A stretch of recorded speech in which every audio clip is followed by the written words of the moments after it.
আসসালামু আলাইকুম। সবাইকে শুভেচ্ছা জানাচ্ছি। মাসুম মাহবুব। প্রিয় দর্শক, বেশ কিছু গুরুত্বপূর্ণ খবর আছে। এক কথায় ব্রেকিং খবর আছে আজকে। প্রথম গুরুত্বপূর্ণ খবরটি, এবার যুদ্ধের মাঠে নেমে গেল ইয়েমেনের বিপ্লবী বাহিনী। চমক দেখাতে শুরু করে দিয়েছে। দ্বিতীয় গুরুত্বপূর্ণ খবর, এবার সবচেয়ে বড় স্ট্রাইক চালিয়ে দিল ভ্লাদিমির পুতিনের দেশ রাশিয়া। খেলা জমে উঠেছে। ৩ নম্বর গুরুত্বপূর্ণ খবর, আজ সারাদিন ডোনাল্ড ট্রাম্পের বাহিনী ব্যাপক ধোলাই শিকার হয়েছে। আর লেবানন থেকে নেতাকাকুর শতাধিক সবচেয়ে মূল্যবান ট্যাঙ্ক মার্কাভাকে ওপারে পাঠিয়েছে হিজু বাহিনী। প্রিয় দর্শক, শুনতে এবং দেখতে পাচ্ছেন আপনারা স্পষ্ট, আমাকে একটু কমেন্ট করেন। লাইভটা খুব বড় করব না, কিন্তু ইম্পর্টেন্ট খবরগুলো আপনাদের দিতে চাই। রাত 11টা-12টার দিকে আরেকবার আসবো ইনশাআল্লাহ। এখন আপনারা বলেন সব ক্লিয়ার কিনা। আমি দেখতে পাচ্ছি আপনারা যেখান থেকে কমেন্ট করছেন, রোমানিয়া থেকে করছেন, বাগদাদ থেকে করছেন, কিশোরগঞ্জ থেকে, জামালপুর থেকে, ইতালি থেকে, লেবানন থেকে, মালয়েশিয়া থেকে, লন্ডন থেকে। জি, সবাইকে আমি দেখতে পাচ্ছি মোটামুটি। প্রথম যে খবরটি দিয়ে শুরু করতে চাই, আজকে সকালের যে লাইভটি করেছিলাম দেখেছেন হয়তোবা। আপনারা ধারাবাহিক যদি প্রতিটা লাইভ দেখেন আপনাদের সংবাদ বুঝতে সহজ হবে। আমি একটার সাথে একটা মালার মতো গাঁথার চেষ্টা করি। আমি চেষ্টা করি আপনাদেরকে কয়টা মারছে, কয়টা ডুবাইছে, ভাঙছে, এই খবরগুলোর চেয়ে বেশি দিতে, ভিতরের ফ্যাক্টটা তুলে ধরতে, কোন দিকে যাচ্ছে যুদ্ধ, কোথায় গিয়ে থামতে পারে। এবং যারা আমার লাইভগুলো দেখছেন নিয়মিত, তারা আশা করি বুঝতে পারছেন যে যুদ্ধের গতি প্রকৃতি কোথায় গিয়ে ভিড়ছে। বিচ্ছিন্নভাবে আমি দেওয়ার চেষ্টা করছি না, প্রতিটা খবরের সাথে আরেকটা খবরকে মালার মতো গাঁথার চেষ্টা করছি। দর্শক, সকালে বলেছিলাম যে কুয়েতের কাছে, ইরাকের খুব কাছাকাছি একটি অঞ্চলে ভালো ধোলাই করেছিল মার্কিন বাহিনীকে খামেনি বাহিনী। আপনাদের খেয়াল আছে হয়তো, আমি যেই জায়গাটার কথা বলেছিলাম, বুবিয়ান আইল্যান্ড। বলা হয়েছে আজকে দিনে ড্রাম চাচ্চুর কয়েকটা বাহিনীকে, যেমন সৌদি আরবের প্রিন্স সুলতান বিমান ঘাঁটিতে ব্যাপক অ্যাটাক হয়েছে। সেখানে তাদের মূল্যবান কয়েকটি যুদ্ধ বিমানকে খেয়ে দিয়েছিল ইরানি ড্রোন এবং মিসাইল।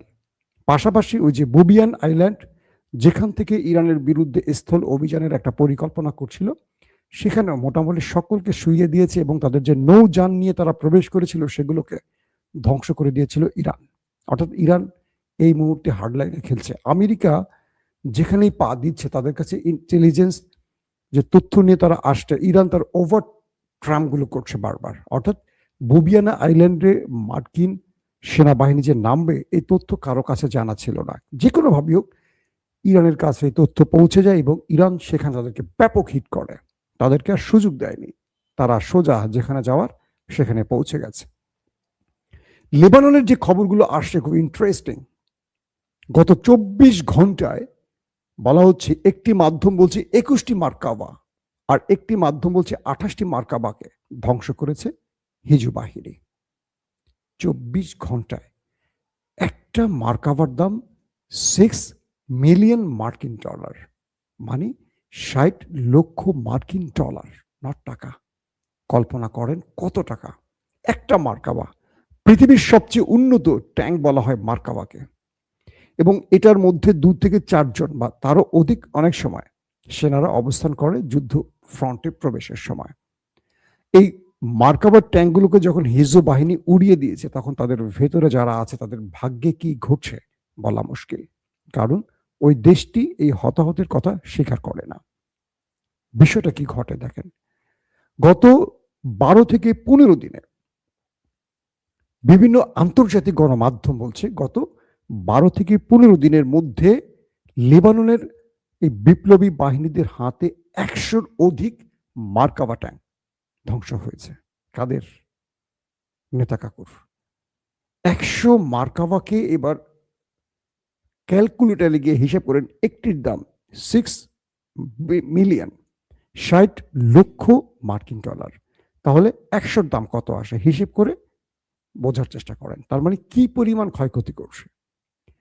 নেতা কাকুর টার্গেট ছিল, তারা ফিলিস্তিনে যেভাবে একটি ঘাঁটি গড়েছিল, তারা লেবাননের মধ্যে স্থল অভিযান চালিয়ে সেখানে প্রবেশ করবে এবং সেখানে তারা দখল করে লেবানিজদের কন্ট্রোল তারা নেবে এবং হিজবুল্লাহকে শেষ করে দেবে, অর্থাৎ আরেকটি ফিলিস্তিন বানাবে।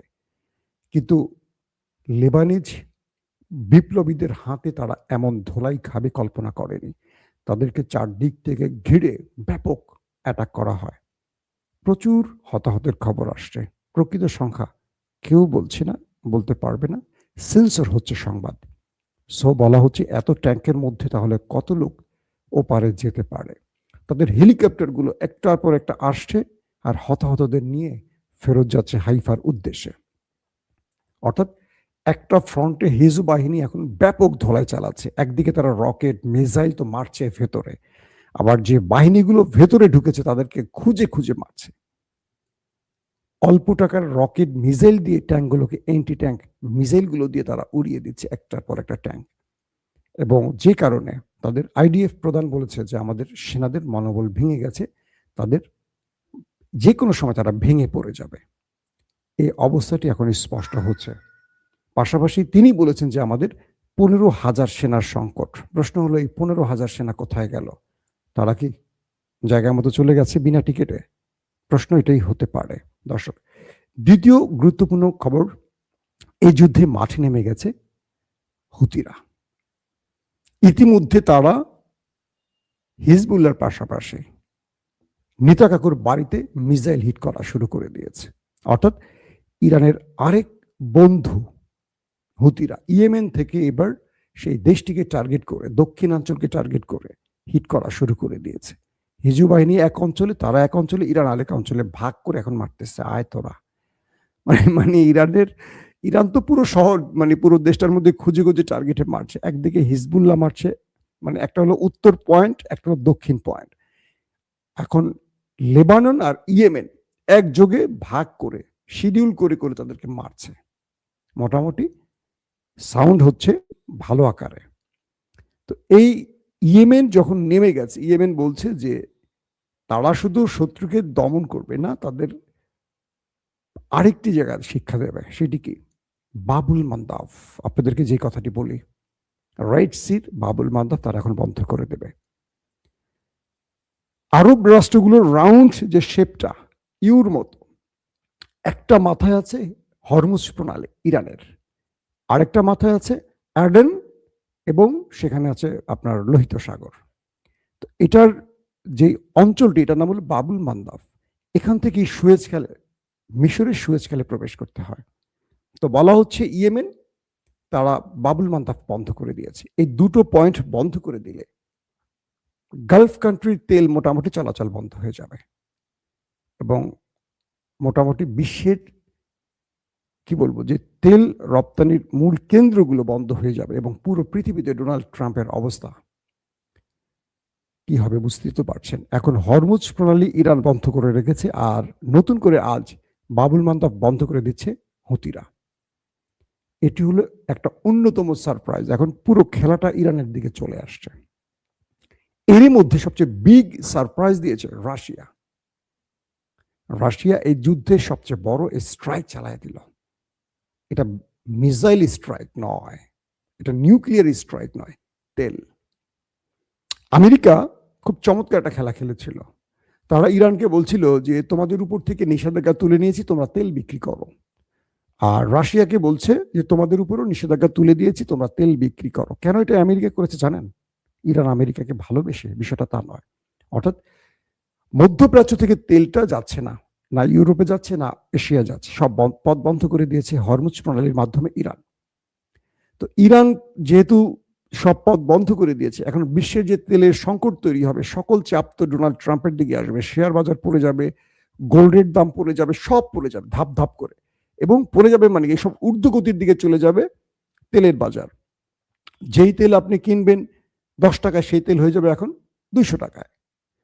তো এই বিষয়টা এখন ইরান চিন্তা করলো যে আমেরিকাকে যে শর্তগুলো জুড়ে দিল, আমেরিকা ইরানের কোনো শর্ত মানতে রাজি হচ্ছে না। রাশিয়া এখানে একটা দুর্দান্ত চাল দিয়ে দিল। কি? প্রথমে রাশিয়া এই যুদ্ধ শুরুর 28 দিন বা 27 দিনের মাথায় তারা কয়েক বিলিয়ন মার্কিন ডলারের তেল বিক্রি করে টাকা পকেটে ঢুকিয়ে ফেলল। এবার বন্ধু ইরানের জন্য রাশিয়া সবচেয়ে বড় সারপ্রাইজ দিল। রাশিয়া বলল 1 এপ্রিল থেকে জুলাই পর্যন্ত, 31 জুলাই পর্যন্ত তারা কোনো তেল এক্সপোর্ট করবে না, সকল তেল বন্ধ। খেলাটা বুঝতে পারছেন? সবচেয়ে বড় স্ট্রাইকটা কি? অর্থাৎ ইউরোপকে, আফ্রিকাকে বা পৃথিবীকে এখন যে তেলগুলো নিয়ে বাঁচতে হবে তার মূল জায়গাটা হবে ইরান কিংবা রাশিয়া। কারণ মধ্যপ্রাচ্যের তেল বন্ধ করে দিয়েছে হরমুজ এবং এখন বাবুল মান্দাব। তাহলে ইউরোপ চলবে কিভাবে? গ্যাস পাবে কোথায়? তেল পাবে কোথায়? পুরো ইউরোপ। তাই আমেরিকা ইরান এবং রাশিয়ার উপর থেকে নিষেধাজ্ঞা তুলে দিয়েছিল এই তেলের ক্ষেত্রে। ইরান বলছে যে আমার তেল নাই, আমি তেল বিক্রি করতে পারবো না। কারণ ইরানের সবচেয়ে বড় বিক্রেতা কারা? চীন। চীনকে তো কন্টিনিউ তেল ইরান দিয়েই যাচ্ছে, যত পারে তেল ট্যাঙ্কার ভরে ভরে চীন নিয়ে যাচ্ছে। আর এতদিন ধরে রাশিয়া তেল বিক্রি করছে, ভারত যাদের কাছে বিক্রি করার করছে, এবং সব দেশকে বলছে তোমরা এখন রাশিয়া থেকে তেল নাও। কে বলছে? আমেরিকা, মানে নিষেধাজ্ঞা তুলে দিয়ে। তো দেখলো ইরান, দেখলো আর রাশিয়া দেখলো, চীন দেখলো, এতে করে তো যুদ্ধ থামছে না, বা ইরানের পকেটে বিজয়টা পুরোপুরি আনা যাচ্ছে না। এখন রাশিয়া বলছে আমার তেল শেষ, বা আমার এখন আর তেল বিক্রি করার ইচ্ছা নাই, আমি এখন তেল বিক্রি করব না, আমি 1 এপ্রিল থেকে 31 জুলাই পর্যন্ত আর তেল বিক্রি করব না। এখন ইউরোপ হয়ে যাবে অন্ধকার, পুরো ক্লাবস ওয়ার্ল্ড তেল সংকটে পড়ে যাবে। আর যতটুকু আছে সেটার দাম কত হতে পারে কল্পনা করেন। রাশিয়া বলে দিয়েছে তেল বিক্রি করতে পারি যদি তুমি ইরানের উপর থেকে, রাশিয়ার উপর থেকে সকল নিষেধাজ্ঞা তুলে দাও, শুধু তেলের না, সকল নিষেধাজ্ঞা তুলে দিতে হবে, এবং ইরানের শর্ত মেনে নিতে হবে। ইরান যে শর্তগুলো দিয়েছে এই শর্তগুলো তোমাকে মেনে নিতে হবে। কে বলছে? রাশিয়া। ইরানের কাছে আসছে ডোনাল্ড ট্রাম্প যে তুমি তেলটা বিক্রি করো, অ্যাটলিস্ট আমার ইজ্জত বাঁচাও। ইরান বলছে আমার তেল বিক্রির এখন আর সময় নাই, আমার তেল এখন উত্তোলন করতে হবে, সময় লাগবে, এখন আমি আর তেল বিক্রি করতে পারবো না। মানে এতদিন তেল বিক্রি করতে দিত না নিষেধাজ্ঞা দিয়ে, এখন ইরান বলছে না আমি এখন তেল বিক্রি করার মুডে নাই, আমি এখন যুদ্ধের মুডে আছি। আমেরিকা পড়ে গেছে মাইন কাছি পায়। অন্যদিকে তো আরব রাষ্ট্র তেল দিতে পারছে না, পথ বন্ধ করে দিয়েছে ইরান। এখন ভ্লাদিমির পুতিনের এই চালটিতে পুরো মার্কিন প্রশাসন ক্লাপস হয়ে গেছে, ঠান্ডার হয়ে গেছে। কি করবে এখন ডোনাল্ড ট্রাম্প? একদিকে তিনি মনে করেছিলেন যে ইসরায়েলকে সাথে নিয়ে এসে খার্ক আইল্যান্ড দখল করবেন, ইরানের তেল গ্যাস তিনি লুট করবেন। সেই পথটিও ইরান বন্ধ করে দিচ্ছে, তাদের 10 লাখ সেনাকে মাঠে নামিয়ে। আমেরিকাকে বলেছে যে তুমি 10,000, 20,000, 1 লক্ষ পাঠাও, তোমার সেনা পাঠাও, আমি 10 লক্ষ রেডি রেখেছি তোমার বাহিনীকে ওপারে পাঠাবার জন্য। তুমি আসবে বিসমিল্লাহ বলে, কিন্তু তুমি যাবা ল্যাংরা লুলা হয়ে, সেই ব্যবস্থা আমি করে রেখেছি। এখন মার্কিন সেনারা ইরানে ঢুকতে সাহস পাচ্ছে না। কেউ হয়তো ঢুকবে চাকরি বাঁচাবার জন্য। কারণ এখানে সবচেয়ে বড় ব্যবধানটাকে, ইরান তার রাষ্ট্রকে রক্ষায়, সার্বভৌমত্ব মানচিত্রকে রক্ষায় যুদ্ধ করছে। আমেরিকানরা কেন করছে? আমেরিকানরা করছে দখলদারিত্বের জন্য। সো সেনাবাহিনীর যে মোরালিটি, এটা আমেরিকার অটোমেটিকই ভেঙে যাবে। কেউ নিজেকে রক্ষায় লড়াই করবে আর কেউ অন্যকে মারার লড়াই করবে, দুজনের মনোবল এক থাকে না। এখন রাশিয়া যে চালটা দিয়ে দিল এই পর্যায়ে এসে, যে তারা এপ্রিল থেকে জুলাই পর্যন্ত তেল বিক্রি করবে না, তাহলে ইউরোপের কি হবে? ইউরোপের কান্নাকাটি শুরু হয়ে গেছে। এখন ইউরোপ আমেরিকাকে বলছে তুই বেটা যুদ্ধ থামা, 2 দিন পরে আমার সব দেশ, আমার পুরো দেশ অন্ধকার হয়ে যাবে। এমনি ঠান্ডার দেশ, গ্যাস ছাড়া এরা চলতেই পারে না। পাশাপাশি এলএনজি প্রায় 17% অফ হয়ে গেছে কাতার থেকে, কারণ সেখানে হিট হয়েছে। যে হিট হোক, কাতার বড় হিট হয়েছে। কাতার, কুয়েত, দুবাই, সৌদি আরবেও আজকে ইরান বড় বড় অ্যাটাক করেছে। সব অ্যাটাকের পর যেটা বোঝা গেছে, মোটামুটি শত্রুকে একভাবে না 4 পয়েন্ট থেকে ইরানের মিত্ররা খেলছে। এখন রাশিয়া তার খেলাটা খেললো তেল দিয়ে, ইরান ফ্রন্ট খুঁজে খুঁজে এখন মারছে। আমেরিকা বিভিন্ন জায়গায় গোপনে ঢোকার চেষ্টা করছে, সেখানেও মারছে। কাল থেকে আজ পর্যন্ত মার্কিন সেনাদের ব্যাপক আক্রান্ত হয়েছে। ইরান দাবি করেছে তারা কয়েকদিনে প্রায় 500 মার্কিন সেনাকে ওপারে পাঠিয়েছে। এবং ইন্টারেস্টিং খবর, ঘাঁটিগুলো থেকে পালিয়ে চলে গেছে ট্রাম্প বাহিনীগুলো। তারা বিভিন্ন হোটেল, রেস্তোরাঁ বা কোনো মোটেল বা বিভিন্ন সিভিলিয়ানদের এরিয়ায় গিয়ে আশ্রয় নিয়েছে। সেখানে খুঁজে খুঁজে ইরানের ড্রোন সেখানে অ্যাটাক করছে। ইরান বলছে তারা 500 বা তারও অধিক ওপারে পাঠিয়েছে। এই পরিস্থিতিতে ডোনাল্ড ট্রাম্পের অবস্থা এখন করুন। একদিকে পুরো পৃথিবীর তেলের জন্য অস্থির হয়ে পড়ছে, ডোনাল্ড ট্রাম্পের সামনে আর কোনো পথ খোলা নেই। তিনি এখন ইরানের শর্ত মানবেন নাকি তৃতীয় বিশ্বযুদ্ধ শুরু করবেন, সেটা এখন তার সিদ্ধান্তের ব্যাপার। দর্শক, আপনাদের সাথে ইনশাআল্লাহ আজ রাত 11টা থেকে 12টার মধ্যে আরেকবার হাজির হব। তখন আরো দুর্দান্ত খবর থাকবে। এখন যেগুলো দিতে পারিনি, তখন সেই খবরগুলো আপনাদের দেবার চেষ্টা করব। এখনকার মতো বিদায় নিচ্ছি। প্রত্যেকে ভালো থাকবেন। আল্লাহ হাফেজ।